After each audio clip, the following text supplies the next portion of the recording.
Good evening, Ma'am Rodora Magan. I am Angeline Lopez. And I am Charisse and Lopez. So we are currently studying Bachelor of Secondary Education, major in English and a night class student. So for today's discussion, we are going to tackle about the definition, indices, and the evolution of the word. So to begin the discussion, what is a word? A word is a single unit of language. It is a sound or combination of sounds that has meaning and is spoken by human being. So the first guide question for this lesson is how and when are words created? The English language has developed over centuries, and many of the words we use today have come about from one of two overarching sources. Evolving of words from English or English adjacent languages themselves, or deriving from loan words from other languages. Languages are constantly adding new words. Some of those new words are formed by affixation and some by processes that are less productive, but they are more entertaining. So, one way that English gets a lot of new words is by borrowing them from other languages. So, the next question is who decides the meaning or the meanings attached to new words? And that will be discussed or answered by Miss Lopez. So, Miss Charisse, the floor is yours. Who decides the meanings or attached to new words?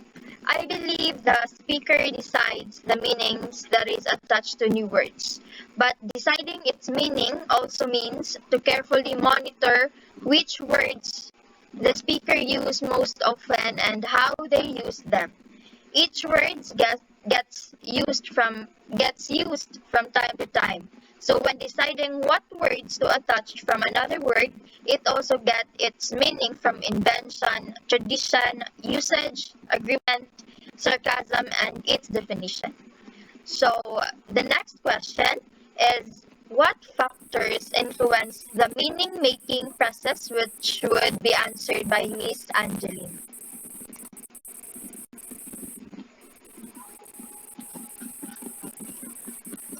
Miss Angeline, your mic. Okay. Okay, so meaning making designates the process by which people interpret situations, events, objects, or discourses in the light of their previous knowledge and experience.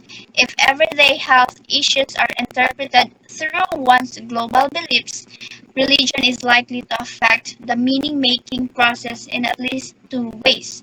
So, aside from that, factors such as different perceptions of meaning of an individual may affect the meaning making process.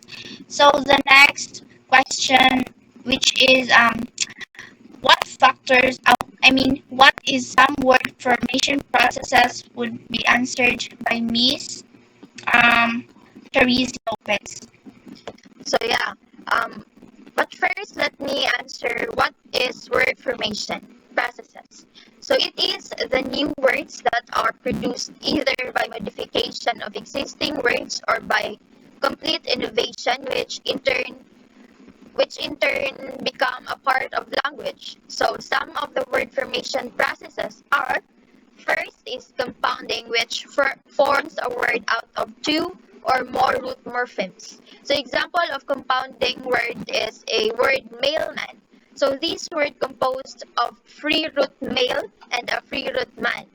So another word formation processes is derivation, which is the creation of words by modification of a root without the addition of other roots. So the next would be acronyms, which are formed by taking the initial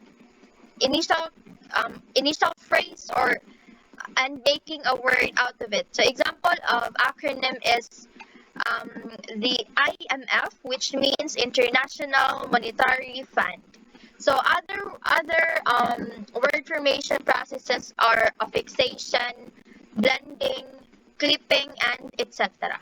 So let's move on to the next question. Which word formation processes is prevalent in the modern or postmodern times. So, Miss Angeline Lopez, the floor is yours. Okay, so nowadays the terms word formation does not have a clear cut. Why? Because it is universally accepted by the people. It is sometimes referred to all as processes connected with changing the form of the word by the means of example, like affixation, and this refers or this matters in a morphology. So the compounding is the most prevalent word formation in time, for it is because compounds can combine words of different parts of speech, which is beneficial to all students, professors, or to those journalists. Learning how to take compound words apart is as important as knowing how to form them. Coming at it from the other direction can help consolidate an idea in a child's brain. So for older students, compound words can be an opportunity to reinforce the parts of a sentence as how they can work together. So why compounding is the most prevalent word formation? It is because compounding is often thought as the simplest and kind of word formation. It does not require special obligatory bound items, but uses elements which are already part of the language. So, yeah, the next question, or the last question, I mean, is to what extent does politics or pop culture influence word formation processes? So, word formation processes influences both politics and pop culture in its usage. It elaborates and simplifies the political words that are used in campaigns as well as in pop cultures. So, word formation processes such as morphemes, words, lexemes, and affixes are a big part of politics and pop cultures, especially nowadays. So, yeah, let's conclude this discussion. Miss Angeline, is there something you wanted to add or something? No, so So yeah, so to conclude today's discussion, the main purpose of word is to convey meaning and to have proper communication by using it. So it gives us free passage of interaction towards each other and towards other people. So yeah, that would be all. Thank you. thank you.